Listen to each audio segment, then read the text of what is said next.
Parents, क्या आपने कभी अपने चाइल्ड के नेक या हेड एरिया में कोई छोटी बम्पी स्वेलिंग महसूस की है? अगर हाँ, तो ये जानकारी आपके लिए बहुत इंपॉर्टेंट है।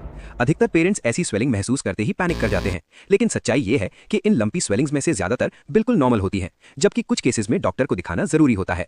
ये स्वेलिंग्स अक्सर लिम्फ नोड्स होती हैं। लिम्फ नोड्स आपके चाइल्ड के इम्यून सिस्टम का एक महत्वपूर्ण हिस्सा होती है और इन्फेक्शन से लड़ने में बॉडी की हेल्प करती है। ये आमतौर पर नेक के साइड्स, जॉ के नीचे, ईयर्स के पीछे, आर्मपिट्स और ग्रोइन में महसूस की जा सकती है।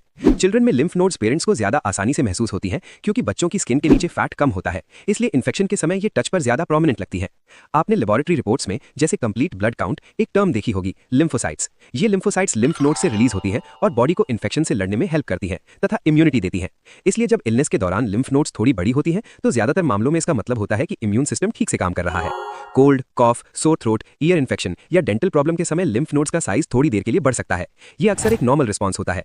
लिम्फ नोड्स आमतौर पर डेंजरस नहीं होती हैं अगर वे साइज में छोटी या हल्की बड़ी हों, सॉफ्ट हों, स्किन के नीचे इजीली मूवेबल हों, हल्की पेनफुल या टेंडर हों और इन्फेक्शन के दौरान या बाद में दिखाई दें।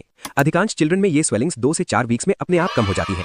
लेकिन पेरेंट्स पीडियाट्रिशियन से जरूर मिलें अगर स्वेलिंग का साइज धीरे धीरे बढ़ रहा हो, रेडनेस या पेन बढ़ रहा हो, लंप हार्ड या फिक्स्ड हो, स्वेलिंग पेनलेस होते हुए भी लगातार बढ़ रही हो, 3-4 वीक्स के बाद भी बनी रहे या इसके साथ fever, weight loss, night sweats या पस डिस्चार्ज हो। इन साइंस को कभी इग्नोर नहीं करना चाहिए। याद रखें, अर्ली कंसल्टेशन रीअश्योरेंस देता है।